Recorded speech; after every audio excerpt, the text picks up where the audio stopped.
around July 15th, after the Republican convention or at the convention, Trump should lay out a manifesto of 10 things, no more, 10 things that he will do if elected president. You can bash Biden all day long, but everybody knows that. We've heard that. We know he's bad. Any clear-thinking person knows this is a terrible president. If you don't know that, then you're not smart enough to vote. Lay it out, 10 things I'm going to do, the Trump manifesto. Put it out there so everybody can see it on the internet, wherever you want, and run on that. He wins by 8% if he does that. All right, guys, we are more than halfway through the work week. Happy Wednesday. This is the Sean Spicer Show. You're in the right place. That's good to know, isn't it? A lot to talk about today. I want to talk about the fallout from this Biden border deal yesterday. What is happening? The idea that somehow, what bizarre world do we live in where he announces this thing to close the border immediately and everyone forgets that he said for 3.5 years, I can't do this? I'm going to get into that. We talked a lot about the money that Trump's been raising. That's just what we like to call the hard dollars, like the campaign, the federal limited dollars that can come into a campaign or the RNC. There's a lot more coming in from the super PAC world. I'm going to explain because it's a windfall, baby.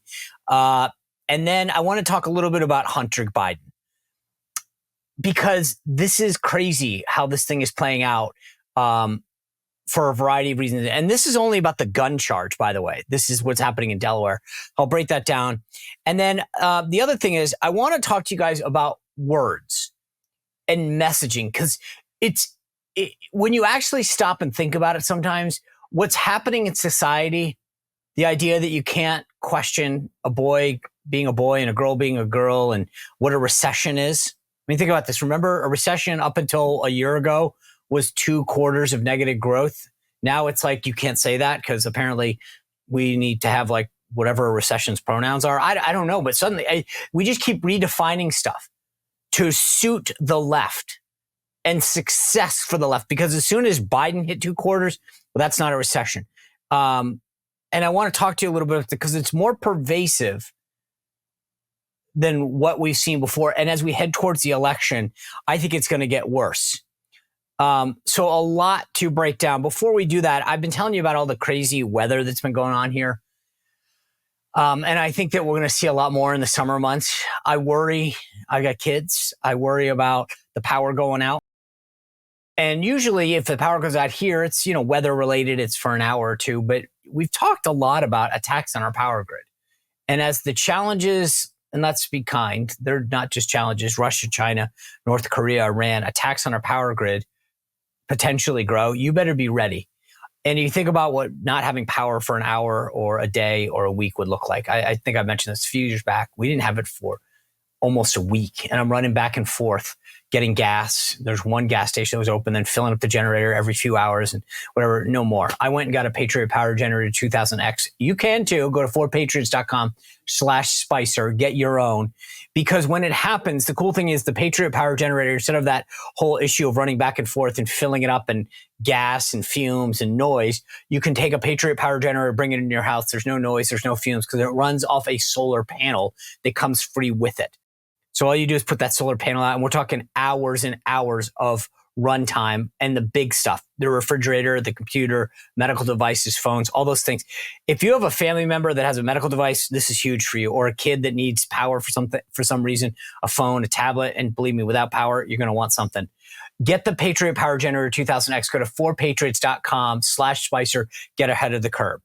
All right. Speaking of getting ahead of the curve, this is what Biden's trying to do right now with this whole border thing. I mean, it blows my mind. For 3.5 years, I can't do anything, even though I got rid of all the border stuff day one, and I was proud of it. So what did they announce yesterday? They said when it gets to 2,500 illegals coming through the border, we can just shut it down just like that.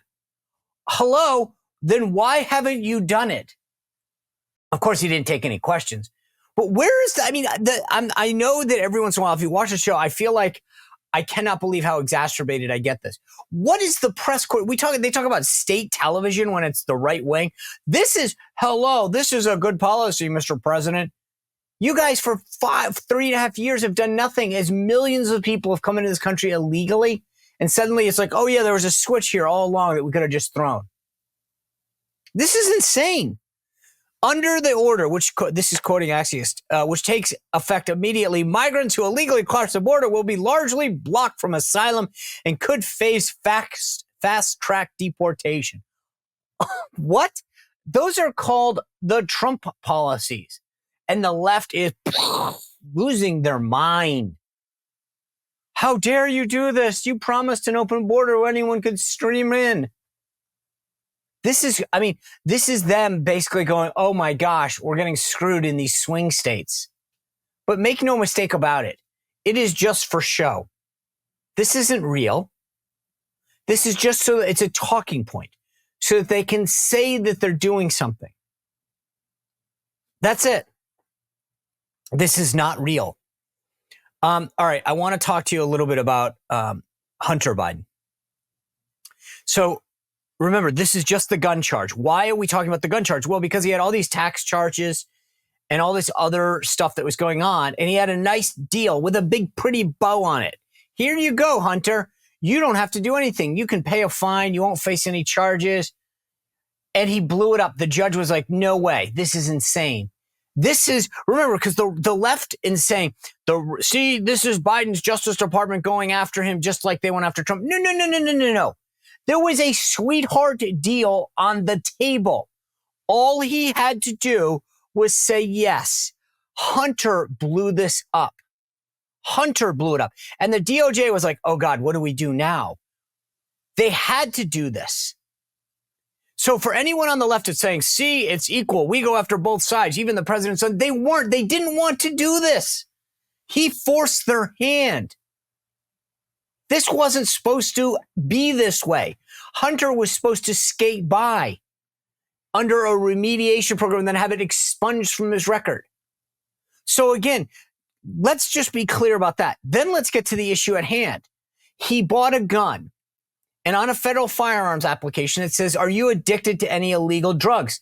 He wrote in his book, yes.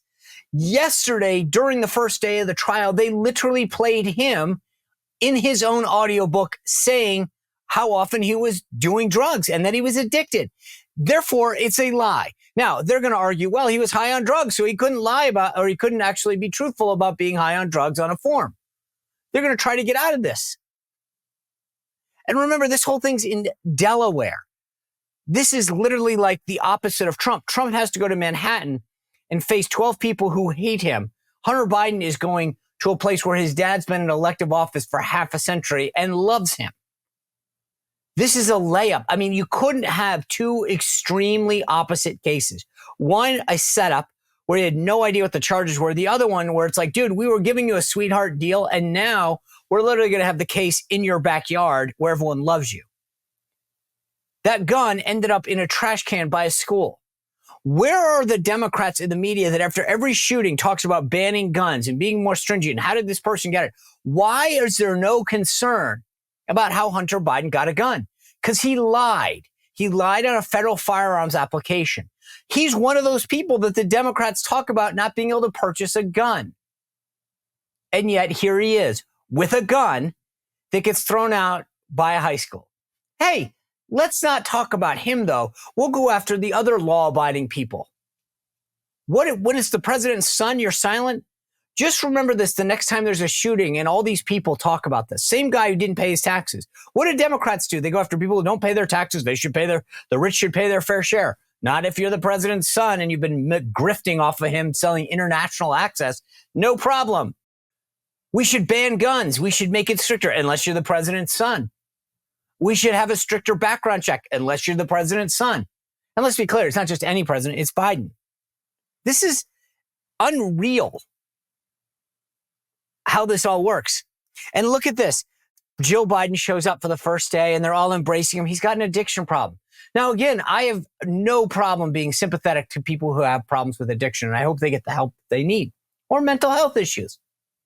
But let's face it, This is a gun issue. ABC, the New York Times, they write these specials, violence, gun violence in America, the epidemic.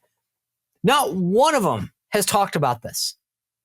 In fact, they talk about President Biden said he has boundless love for his son, confidence in him, and a respect for his strength. This is all about Hunter. We need to talk about him. We need to embrace him and the troubles and the struggles. Who else gets this treatment? When there's a school shooting, they don't focus on this, on the person and their troubles and their father's love for them and the trials and tribulations they went through as a child. Hunter's had a difficult life. I get it. He lost his mom and his sister in a car accident. Hey, I'm sympathetic to that. I really am. I can't imagine what that's like, what loss that is, what that does to you.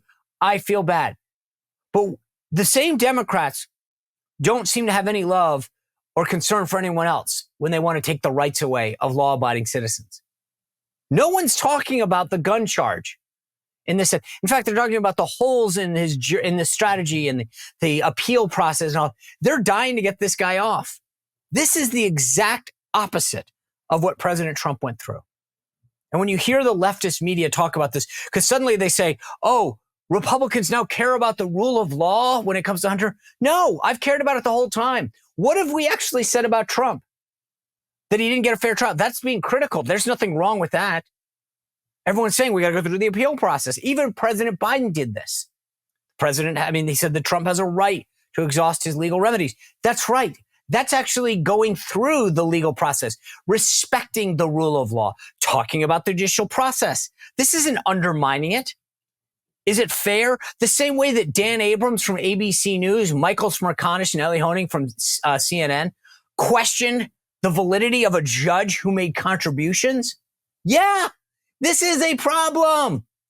You have a right to say it. Welcome to America. And yet now it's suddenly we're critical of this and it's double standards. No. I'm going to ask Bill O'Reilly about this in just a second. All right, the last thing I want to get to before bringing in Bill O'Reilly. We talked about how much money the Trump campaign has raised. Those are hard dollars, meaning that the campaign can spend them however they want, but they're subject to federal limits. I think the campaign is about $6,600. The RNC is a few $100,000. But these low dollar donations that have propelled 50-something million dollars to the Trump campaign and the RNC, $141 million in the month of May. Those are hard dollars. They can be spent however they like. Then there's what they call soft dollars, corporate dollars that go to super PACs. They cannot coordinate with the president and his team in any way, right? They have to be independent of him. Those are what super PACs are funded with. Well, Miriam Adelson, the widow of Sheldon Adelson, is saying that she's going to pledge more money to the tune of about $100 million for a super PAC to benefit President Trump. $100 million. So you're getting the low dollars flowing to the campaign. And then you're getting the big guns going to the super PAC. Trust me, all this narrative about President Trump being underfunded and Biden is going away real quick. And we're not going to hear about it again because suddenly that talking point is gone. And the left created this.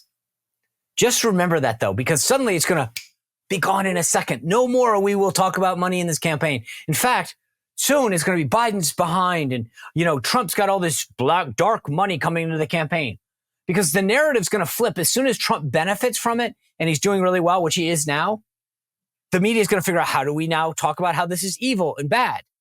It was okay when Biden was doing well, when he had Jimmy Fallon and Jimmy Kimmel and all these people raising a ton of money and being successful, or Stephen Colbert, right? Because that's cool. It's hip. Money's awesome. As soon as he falls behind the curve and Trump benefits from this, it's bad. It's evil. Too much money in politics, dark money, because now it'll benefit Trump. Watch how quick this turns. All right. I want to bring in Bill O'Reilly to get his take on all things this. Plus, he's got a brand new book out. Before I do that, I want to tell you about one of the really good guys out there right now. My friend Leo Grillo. As you may know, Leo Grillo founded Delta Rescue. I've talked about this before, what a great animal lover Leo Grillo is. But he saw a need out there for abused and neglected, malnourished animals, malnourished. So I can't say today. It's just halfway through the work week. I'm already ready for the weekend. Delta Rescue created a no-kill sanctuary for all of these animals that needed veterinary care, nutritional help, because Leo Grillo saw that need. It's not a shelter. It's a sanctuary. They live for free for the rest of their lives. But it relies on our contributions, 5, 10, 100, 1,000. I mean, if you're Bob Menendez, ship in a whole gold bar, will you, buddy? And so I would ask you to deltarescue.org, check out the video, see the great work that we're talking about and how these animals have such an amazing environment. See if you can make a contribution, and then go to the estate planning kit. See if you can make Delta Rescue part of your legacy as well. If you're an animal lover, please take the time. Just go to deltarescue.org. I'm sure once you see the videos, you'll be as hooked like I was. All right. Without further ado, I want to bring in the host of the No Spin News, my partner. I'm the lead-in act to Bill O'Reilly on the First Network, if you haven't seen it anyway, whether it's DirecTV or Pluto or any of the places, Samsung, you can watch it. He's got a brand new book called Confronting the Presidents. Comes out in September. You can pre-order it now on Amazon so that you get the first copy when it comes out. Without further ado, my colleague on the First, Bill O'Reilly. Bill, always great to see you. Before we get to it, the brand new book, I feel like every time I see you and Dershowitz, all you do is write best-selling books. I mean, this one's what, September? September 10th. I just got the galley, which is the advance for the critics and things like that. Of course, I don't send them to the critics. I give them to my friends. So you'll be getting one soon.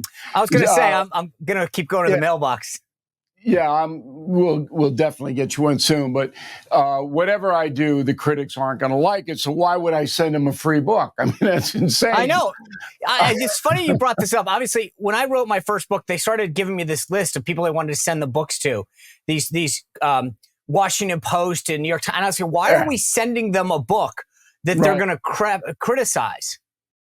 Well, they wouldn't, number one, read it. And number two, in order to get invited to their cocktail parties, which is really what Washington, D.C. journalism is all about, and also Manhattan and L.A., in order to get involved with cocktail parties and social invitations, they can't say anything good about anybody who has ever spoken to Donald Trump. Yeah. If you've just said hello, the left-wing press cannot say anything good about you ever. So that's where we are right now. I will say this. I want to, this is not where I wanted to go with this initially, but I will say this. It's interesting because so many of the people in Washington, D.C. are so excited and enamored with getting invited to the cocktail party. And yet you have had success after success after success, and you clearly aren't trying to get to the cocktail. I wish more conservatives would take a page, no pun intended, out of your book, because I feel like they're trying to curry favor with a press that will never give it to them. And yet, if you actually present a good product, which clearly your books over and over and over again are, you can have success. It's not, I think too many people in Washington feel like if they just suck up a little more, they'll have something positive said about them. Well, and careers are altered that way. When I first was hired by CBS News as a correspondent, I got a card that said CBS News correspondent, and it was one of the highlights of my life. I mean, I had this card. I had reached the Edward R. Murrow organization, Cronkite, on and on, Mike Wallace. But things have changed now. And for me, I want the folks to, watch me on the No Spin News and listen to me on a radio, 300 affiliates, and read my books. I don't give a whit what the New York Times or the Washington Post or anybody in Hollywood says about me or thinks of the product that I put out. And because of that, we have been very, very successful. But I have to say that I'm a boring guy, Sean. I don't care about the cocktail parties. I don't care about going to Cafe Milano or some shishi place in LA. I don't care. And so that gives me kind of an armor that most in the media do not have. They want that favor from these big organizations. Yeah, well, I agree with you. I think too many of these people, I said it around the White House Correspondents' Dinner, too many of these guys are dying to get the invitation and go hang out with a bunch of people that are going to crap all over them. And if that's your goal or definition of success, I don't want you in my team, on my team. I think that's the problem too often, is that these guys want to go and hang out with them. They don't understand that they're never going to be your friends. They might rent you or use you. But I want to segue that into the current coverage, because I was watching Fauci on the Hill. And over again, and this is, to parlay this back to your old school CBS, ABC days. Here's a guy who comes on Capitol Hill and gets asked, hey, tell us about the 6 feet. You say that you're science. Anyone who questions you questions science. And now you're telling us that the 6 feet thing was kind of like, I made it up. It could have been 10 feet, 3 feet. Who cares? 6 sounded nice. and yet, no one in the media, I'm watching the Today Show, and they're like, Fauci, who continues to come under fire from Republicans. And it's like, wait a second. Normally, you guys would say he lied. He misled the American public. He's trying to rehab his reputation. Sure. And yet, here is a guy who they walk away and say he's under fire and his family continues to be attacked. Here was the Associated Press headline on the hearings yesterday with Fauci. Partisans go after Dr. Fauci. Partisans. So here's the real story on Fauci. I don't mind that he booted the mask and the distancing and all of that. It was crazy. It was an inconvenience. I don't think he did it on purpose. I think he was just getting this garbage from other people and just mouthing it out. What I do think is pernicious about Dr. Fauci is that he lied about the United States sending $1.4 million to the Wuhan lab. He was in charge of the organization that did that. He lied about doing it. And now, yesterday, he admitted it was done. That defines Anthony Fauci for me. But he gets asked, okay, about these grants, including the one that you just mentioned. And he says they come in clumps. What do you want me to do? Read them all? It would be impossible. And one of the Congress... crap. Rand Paul asked him flat out, did the NIA give money to Wuhan? He said no. I ran the clip on the No Spin News tonight. Dr. Fauci, do you still support funding of the NIH funding of the lab in Wuhan? Senator Paul, with all due respect, you are entirely and completely incorrect that the NIH has not ever and does not now fund gain-of-function research in the Wuhan Institute. Do they fund of Dr. Barrick? This guy basically is not accountable for any of this. He keeps blaming He's not everyone. honest. They ask him about his senior advisor. He says, well, Right. that was just a title. Well, wait a second. You don't know, your name goes on. Come on. He's just not honest.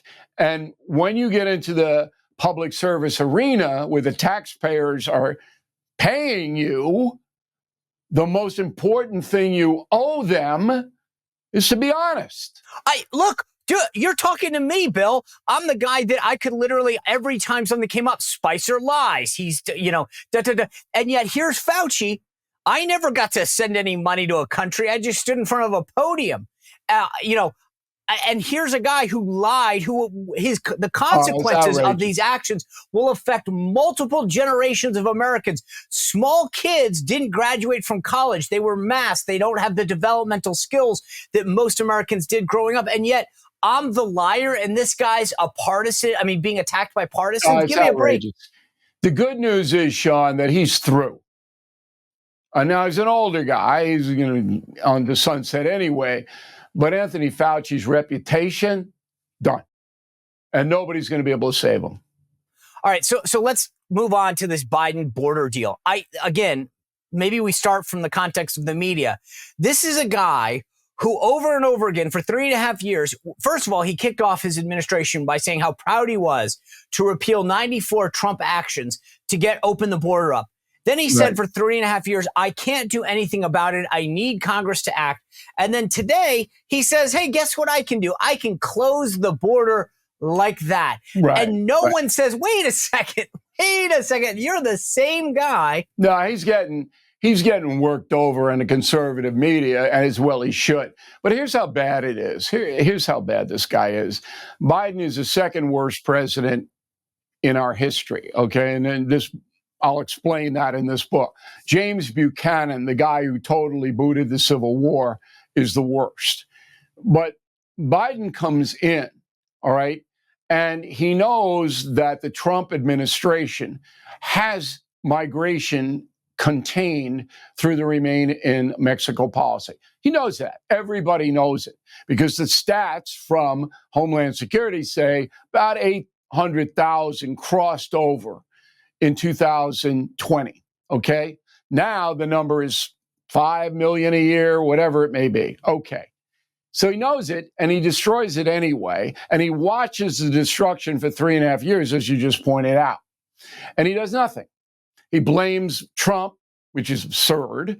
He blames Congress, which they have some blame. They should have passed a much more stringent immigration law a long time ago, but he doesn't blame himself.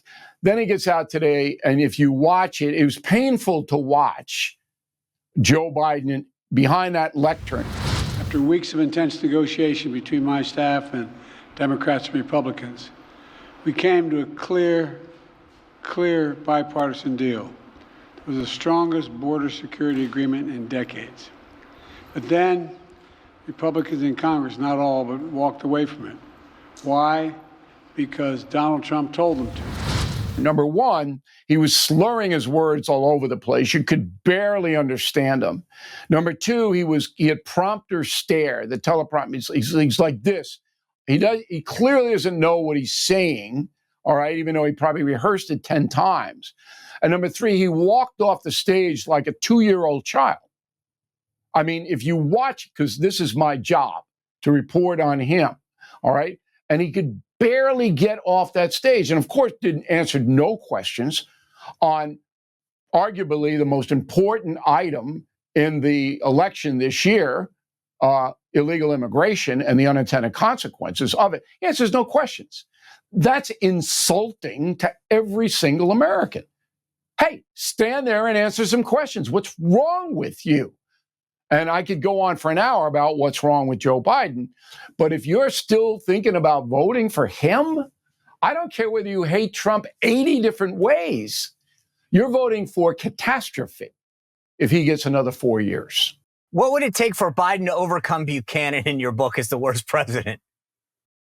Well, you can't, because James Buchanan did so much damage, nobody's ever even heard of him, okay? So many deaths on both sides, the North and the South. That never had to happen, okay? If Buchanan had gone in after Pierce and said, hey, you people in the South, you better obey federal law. We're sending the troops down now. South was not prepared for that. He could have crushed them. He didn't. He didn't do anything. He was scared. He was a coward. I prove it. And then when Lincoln came in, it was a fait accompli because the South in those 4 years rose in power, military power, to challenge the Union. So nobody will be ever any worse than James Buchanan. So, you talk about he was weak. He didn't. I feel like present day Republicans aren't fighting, right? I was listening to a member of Congress yesterday talk to a group, and he was talking about the debt and deficit and all these looming problems we have and the lack of political will. I think about the border. I think about what we've been doing with impeaching or holding Mayorkas and all these other people, Merrick Garland, accountable.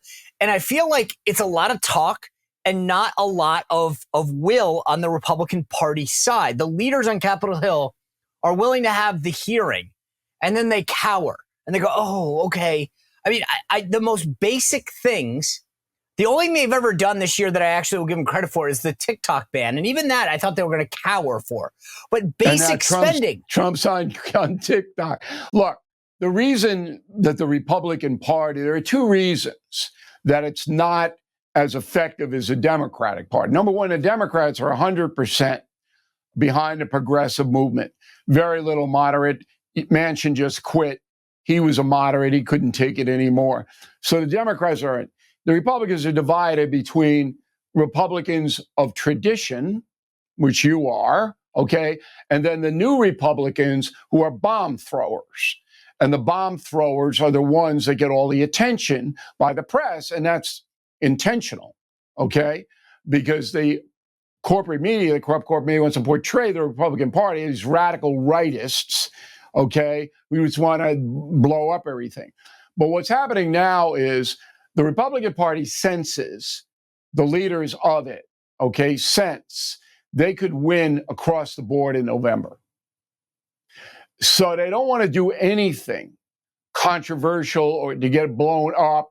All they want to do is basically say how bad Biden is, because you can do that all day long, all right?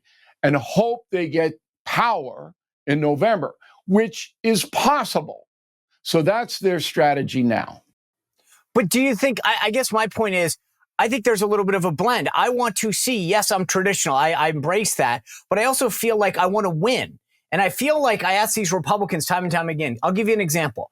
Why are we, as the party that controls the House of Representatives, not making the Democrats have to defend things like NPR and PBS and saying, okay, make them defend silly spending, ridiculous spending? There's nothing that the Republicans are doing to put the Democrats on defense. It's always, gosh, we can't go too far. Okay, but it takes a charismatic leader in Congress to do that. True. And certainly Mitch McConnell isn't that. The new Speaker, Johnson, he's pretty articulate, but nobody knows who he is yet. So there's nobody in Congress who can really make that case. Schumer, the Senate Majority Leader, is the most powerful man in Congress. He's going to blunt anything the House Republicans do, and he's just going to knock it down. So legislative-wise, you don't have any shot as long as Schumer is controlling the Senate, okay? So the Republican Party's searching now for some kind of congressional leadership, particularly in the Senate, all right? Because they don't have anybody in the Senate. No one. And that is a real deficit for that party. Well, and I think we do need to have the president, i.e. Trump, back to lead this. I was leaving lunch. This Republican donor stopped me, who's very outraged. I mean, on the team, he's, whatever, probably more of the traditional sense that you're describing. And he said, Sean, can I ask you a question? I said, absolutely, go ahead. He said, he goes, is there any hope that Trump doesn't make this verdict and the rest of the campaign all about him? He said, I get it. It sucks. It's horrible what's happened to him. But he said, this election needs to be, here's what Biden's doing. Here's what I'll do for you. And I said, listen, I get it. 4 years of Trump versus 3 years of Biden. Even the Democrats admit they lose that fight. But I get the sense, and I understand why, that Trump is going to want to talk about how this verdict is about him and how he's been wrong. What message do you think he needs to send between now and November to attract the greatest coalition to win? Trump is mad at me now because I do analysis that sometimes criticizes it. But I think he listens to me, and I speak to him once in a while, not often. But I understand why he's doing the victim thing, the martyr thing, and he's smart to do it in the short term because they're raising so much money. And you got to have $1 billion. That's what you're going to need. So it's smart. But around July 15th, after the Republican convention or at the convention, Trump should lay out a manifesto of 10 things, no more, 10 things that he will do if elected president. Very specific, so even I can understand that, okay? And that would be the Trump manifesto. And you can bash Biden all day long, but everybody knows that. We've heard that. We know he's bad. Any clear-thinking person knows this is a terrible president. If you don't know that, then you're not smart enough to vote, okay? But Trump remains in Trump world. He's got to get out of Trump world and into the world of the folks. Lay it out, 10 things I'm going to do, the Trump manifesto. Put it out there so everybody can see it on the internet, wherever you want, and run on that. he wins by 8% if he does that. So you've known him longer than most. What do you put the odds are that he does? I agree with you. Look, he did it with the judges last time. In 2016, he puts this list out and everyone... Yeah, I don't think he's got the best people around him. I don't think there's anybody there that would just say what I just said. I don't think there's anybody in his whole organization that would come up with a Trump manifesto. I don't think it exists. I think he's got some smart tactical people behind the scenes, but nobody's going to tell him, get away from the personal, get into the policy. I feel like in 2016, he put up that list of judges, right? And he said, because people were concerned about who he was going to appoint to the bench, and he wanted to have some higher bona fides with respect to the evangelical crowd, and it worked. I mean, this is the similar thing. Put this out there. Be very clear. A second term looks like this. This is how I will make your life better. Yeah. Well, you and I have been around a while. We know what to do. I have to run because my son is doing a very, very important political thing. He's a college junior. And I just have to give him some last minute information. So if you got one more last one, I do. I want one last. Yeah, I just want you to, and I know this is not something probably that I'd ask Bill O'Reilly, but I was shocked at this whole outrage about Caitlin Clark. I'm not a WNBA guy, but I was like, the idea that this woman goes to a league that most people didn't know, to be blunt, existed, and suddenly everyone's pissed in the WNBA that they're making more money, that they're selling out crowds, and that they're getting more broadcasts. What the heck is wrong? I deal with it tonight. It's human nature. It's human nature. Human nature? I mean, you know. Bill, if you don't listen. No, it is. Look, I played sports. I know. Jealousy. Here comes this woman out of college. She's a big star. She's making more money than I am. I've been in the league. I do this. I do that. Who's this white girl? There's definitely a racial component to this. Yeah. I handle it on the No Spin News tonight. I think pretty well. I feel bad for Miss Clark. I think she'll prevail. I think most Americans understand what this is. I think the people who are attacking her are going to get hurt. So you better knock it off. You better knock it off. Good luck. Thank you for being with us. Congrats on the book. Remember, you can go on Amazon right now, pre-order it, and good luck to your son. Thank you, Sean. Always a pleasure to talk with you. Thanks for having me in. All right. I want to talk to you about a couple things now that we're done. First of all, the great memo that came out from the Trump campaign talking about how they're doing. This is from Tony Fabrizio, Trump's chief pollster. He writes, Democrats and their allies should put the corks back in their champagne bottles because despite a massive spike in trial awareness from our Wednesday night to Thursday night data, meaning the people who are engaged in this, 880 likely voters per night, voters appeared to shrug off the court ruling as there was no impact on the ballots, totally undermining the media narrative. And remember, these media polls are one thing. This is where the money's at. This is actually a much more precise thing because they don't just need, it's called the screen, right? They don't just need bodies to answer the phone. They need people who they know are actually going to go to the polls. This is what Tony writes. As you know, we've been tracking awareness and impact of the trial across our 7 targets for several weeks now. In our Wednesday night combined data, 26% of likely voters said that the New York trial was the top story they're following, meaning these people are checking this out. They're following the news. In last night's data, it spiked to 41% who said the trial was the top story. Further, when asked what they had seen, read, or heard about Donald Trump in the past day, 49% mentioned the trial. So this is, again, engaged, right? Yet despite the marked increase in awareness, there was no change in voters' opinions. There you go. Take that, you media folks.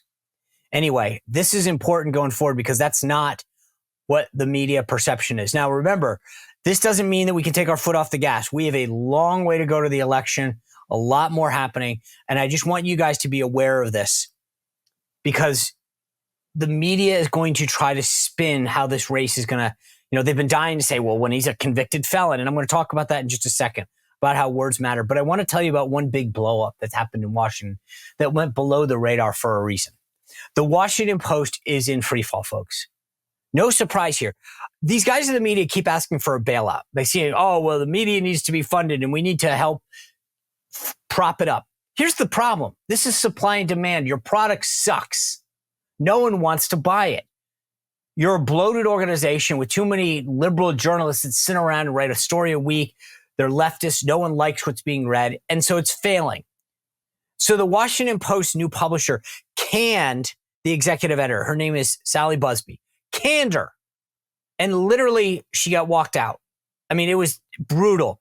And all these liberals who work at the Post were like, oh my God, what about diversity? And da-da-da-da. Guess what? They went to him and said, here's the deal, diversity people. You're not going to have a job if we continue going down because we're losing money, readership, advertisers. No one wants to be with us. So this new publisher comes in and says, hey, we're going to have a new setup here. We're going to have 3 parts. We're going to have the old newsroom, the editorial, right? So there's a separation. And then this new brand. What's this new brand, you say? It's AI focused. Uh-oh. You know what that means?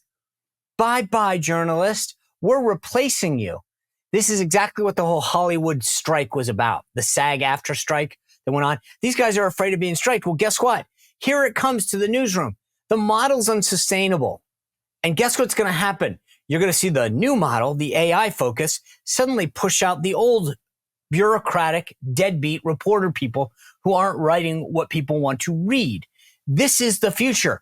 It's going to be less people, more streamlined, and more based on what people actually want to read.